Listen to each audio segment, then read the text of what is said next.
Hey everybody, welcome back to the channel. Today we're going to be talking about crypto. Where is the total crypto market cap going with Bitcoin capitulating? What's going to happen with crypto? Are there other options, and are we able to outperform Bitcoin and this Ethereum dump? We're going to be looking all into that in this video. We're also going to be discussing what I'm deeming as the great decoupling. Before we get into it, go ahead and give me a like. It really helps share these videos out. Subscribe to the channel if you want more crypto news and content. And obviously comment down below, what do you think? Do you think I'm on base? Do you think I'm on base? Do you think I'm right on it? I think personally we have nothing to worry about. And if you're a crypto bull, I'm going to explain exactly that. So let's talk about the crypto market cap in its entirety. We're currently sitting at roughly $2.05 trillion, which is still a lot, but you'll notice that there is approximately about $300 billion missing from this. So there's a lot of money that has left over late, and we can imagine that a good amount is Bitcoin, and a lot of people are capitulating out of Bitcoin, as you saw in the previous video that you guys would have seen earlier today. So there are some concerns with the crypto market. Now, we are still holding a good level of support. We're at a healthy amount. We're not at our lowest low at this point. So the crypto market entirely is still drastically outperforming Bitcoin right now. Maybe not so much when you're talking about Ethereum. Maybe Ethereum's doing a little bit worse. But for now, it's definitely outperforming Bitcoin. That's the most important thing at this point. So I don't know if we need to worry. I think a lot of the news is the capitulation on Bitcoin. It's news that's affecting Bitcoin specifically. Now, if you look at other cryptocurrencies, specifically, we have Cardano, which Cardano finally flew above our resistance level that we discussed about over and over and over on this channel. Finally, we've broken up, and now we're pushing up above $2. Where's our new resistance for Cardano? Really, that's still really hard to say. We could, speculate that the resistance is going to be around where we're at right now. We're not sure. Cardano is definitely going to have to make up some ground, and we'll have to see if Bitcoin's going to pull it down. I don't think it's going to. I think right now we're probably going to trade around the $2 mark. I think that sounds fair for Cardano for the time being, and then hopefully when the crypto market rebounds, then we should be good to go.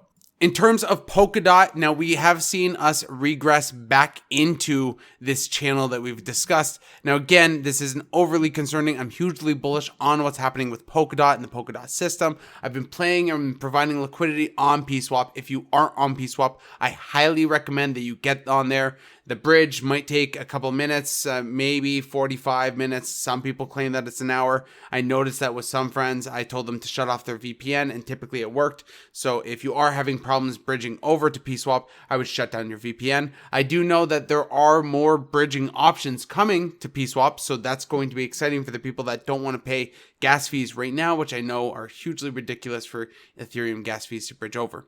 But the Zora network and KSM and PSwap and Val token and all of the Polkadot ecosystem tokens, Kylan, and everything else are doing very well even in this capitulation. So irregardless of the capitulation, DOT is still sitting at around $40, which is still a good number for DOT.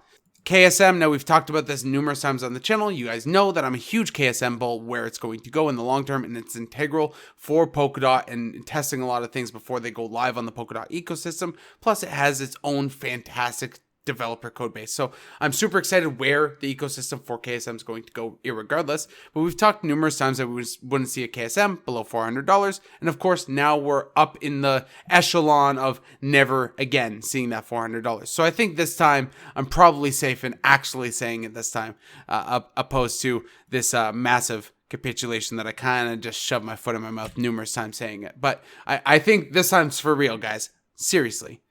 In terms of what's a buy right now, in terms of BNB, I'm still bullish on BNB. Now, obviously, we know that BNB is a direct cut from, or the BSC is a direct cut from the Ethereum blockchain. So we know that it's a simulation, but irregardless, it's faster, it's cheaper, it's better. People are going to want to use it. And I know right now onboarding onto PSwap isn't the easiest. Cardano doesn't have Cardano DeFi. XRP doesn't have their Flare DeFi coming out just yet. So we're still waiting on a lot of other alternatives, and I think ETH gas fees are going to push people, more and more people, to use BNB and more people to use PancakeSwap. Again, I'm extremely bullish on the DEX. I think it's an excellent DEX where it's going to go, and I think BNB at this level is probably a good token to pick up, at least in this capitulation. Looks like it was hit pretty hard. In terms of VeChain, VeChain is probably another one that I'd probably start accumulating at this point if you don't already have a position. Of course, I was buying VeChain below 1 cent, so it is a lot higher right now, but it is a supply chain industry solution, and I do think VeChain is going to be comparable to AWS but for supply chain. So I'm absolutely really bullish on where VeChain can go. A big thing that I wanted to talk about, something that's near and dear to my heart, and you guys know, I've said it numerous times on the channel, and I know it's not everyone's favorite token. I totally understand that. Not everyone's going to like it. And I think that's with a lot of the manufactured FUD, what people think about Ripple, what people think about the escrow, and everything else. But XRP has easily held up my portfolio like Atlas holding up the world. It has been incredible seeing my portfolio sink, but XRP continue to slowly inch up, especially against the Bitcoin and Ethereum value. So I'm super bullish. Although I know there's a lot of FUD, I'm super bullish on where XRP is going to go in terms of onboarding our legacy financial system, bringing in this regulatory framework that governments and businesses can utilize to get into cryptocurrency. It's going to be the bridge, the gateway into cryptocurrency for a lot of industry solutions and government solutions. We know that Ripple has been working to get a regulatory framework for XRP for quite a while. We see that with the SEC case right now. It's looking hugely bullish. If you're not keeping up with the SEC case, I'd highly recommend you go take a look at Jeremy Hogan. I'm going to post a video up there of the most recent Jeremy Hogan case update so you guys can understand exactly where we're at right now. But right now, the SEC is really in a massive defensive stance, and it's not looking good long-term for the SEC in terms of this case. I do think at the end of this, I am hoping for some sort of change up in the SEC, whether that's the government stepping in and reforming the SEC in some way, because I think right now the SEC, in essence, is basically just a gangster outfit in government uniform. But in terms of XRP, it's that energy efficient, that clean token. All tokens were minted at inception. There is no mining costs. Each validator on the node costs the exact same amount to run a very small email server. So very, very small. Validators don't get rewards. So it's not like you get any sort of participation trophy or rewards or payout or XRP by running a validator. There is no mining of XRP, but these validators are hosted by things like the University of Waterloo, Stanford University, the Security and Exchange Commission, right? So you get the narrative. I don't want to beat a dead horse on this, but I do think XRP is most likely the investment of a lifetime, but I totally get why people don't like it. But here's my thing. Here's what I want to mention to all those people that don't like XRP. I get it. I totally understand where you're coming from. I understand the FUD that you're interacting with, and I understand why you don't want to get involved with something that has so many conspiracies around it. Totally get it. It turns me off too. But I think we're highly at this point. XRP is below its all-time high. XRP is holding amongst everything. XRP is an energy efficient currency. XRP is able to conduct arbitrage among any issuance of value. It doesn't have to be currencies. It could be NFTs, whatever. Transacting value to value. That's what XRP is. At this point, XRP is too risky not to hold. I have been buying vigorously XRP for the last week and a half. I will continue to buy XRP until it is back around its all-time high. At that point, it's probably not a good opportunity cost for me to get in.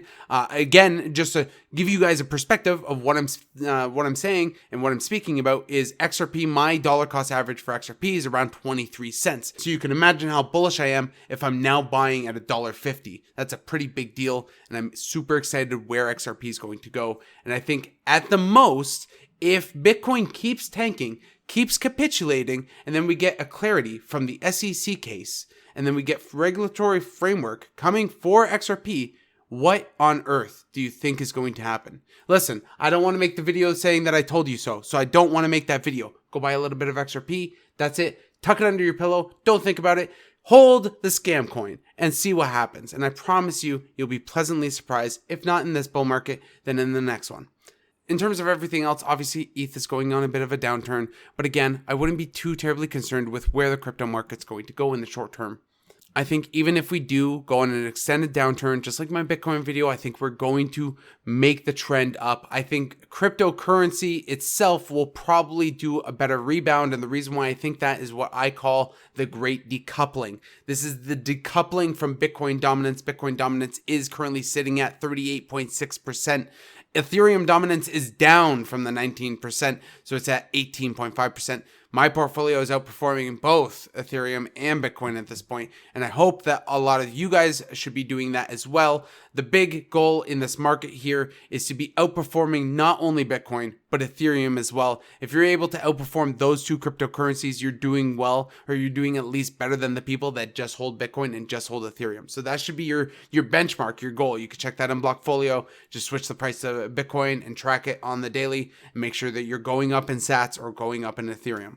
But again, if we do see a further capitulation of Bitcoin and we do see a recovery from cryptocurrency, we could see the great decoupling in action where Bitcoin just goes and becomes its store of value. And we do see a potential flippening of Bitcoin. Which token would flip Bitcoin, you might ask? I'd probably say if I had to bet anything at this point, it's probably going to be Ethereum. I know not a lot of people like that. You know, I get it. I'm a Polkadot bull. A lot of my subs are ADA bulls. I get it. I totally get it. Nobody wants to see Ethereum on top. But it might be. It has the most market cap. It has the most developers. Maybe in the future, Polkadot or Cardano has a crack at the action. But I think Elon Musk's tweet the other day and what I discussed in the last video, I think this truly marks the end of the Bitcoin dominance as we know it. Go ahead and like the video if you like the content. Subscribe to the channel if you want more crypto news and content. And of course, happy hodling.